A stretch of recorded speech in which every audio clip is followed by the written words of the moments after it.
How's it going, everyone? WallysOG here, and today I'm bringing you actually an update video, or something that's a bit more in-depth when it comes to my rig setup and whatnot. So what you're seeing there was the McLaren GT3 wheel taken off the hub, the Fanatec CSL direct drive hub, and then the Club Sport V2 pedals. What you're seeing here is the included free plastic quick disconnect locking mechanism.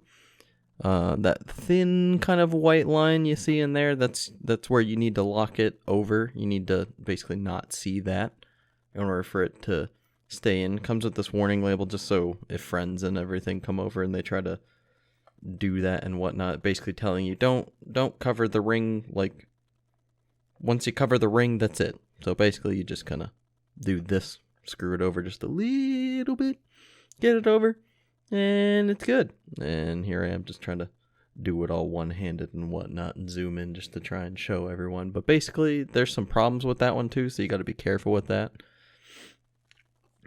Just showing you different functionality of the GT3 wheel. Basically you can rotate basically what your analog paddles do. They could be clutch, handbrake, gas, actual brake, everything like that. It's basically these paddles right here, and there's a similar one on the side.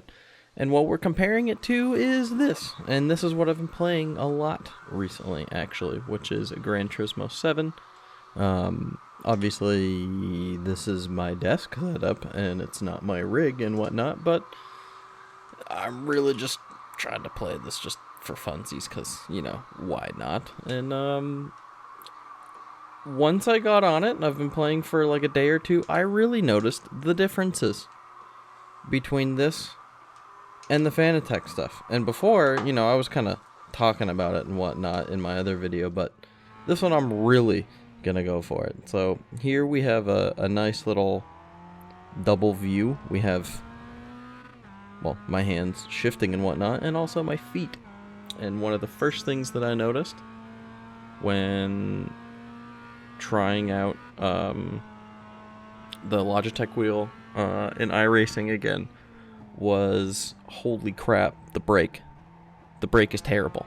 The absolute terrible brake is, there was no control. I mean, there's no resistance, so you touch it and you're basically, you know, full brake and whatnot, which in some cases is cool, or in some cases it's not cool. And in other cases, when I thought I was full braking, I was nowhere near. Unfortunately, I am covering the telemetry with my camera here, but you can kind of see just basically like 90% and onward.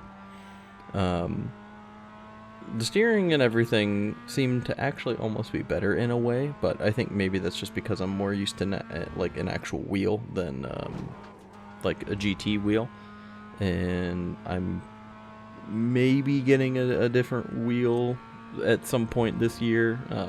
I looked and they're actually not that bad price-wise, so we'll go from there. But realistically, there was a lot less feedback. This is a belt-driven system, and this is a super budget kind of entry-level platform to get in. But it does work, obviously. For iRacing, it's a little, I think maybe you want something a bit better for iRacing, personally, after trying it a bit. But, you know, beggars can't be choosers, obviously. After all of that, the best I could really muster, and this was, you know, I did a few laps and whatnot. I think I did 3 or 4 each side. The best I could muster there was that 141, basically. And then we swap over to the fantastic Fanatec equipment, and I haven't been on iRacing in a bit, so I was still kind of getting used to it again. This was like actually my 3rd or 4th lap, I think. I know it says lap 7, and also it says Tuesday, which is weird in the bottom right, but this is recorded today, I assure you. I don't know why. I genuinely don't know why it says that there. And it says lap 7, but I did spin out at one point, and I decided to restart. But anyway, going back to this wheel, obviously it's more responsive. I can feel a lot more in the wheel itself. I know when the rear is letting go. I know when I'm understeering. It's great. It's a lot better. You know, it tells you more. The throttle and the gas, or the throttle and the gas, same thing. The throttle and the brake, super, way more feedback. There's just no other way around it.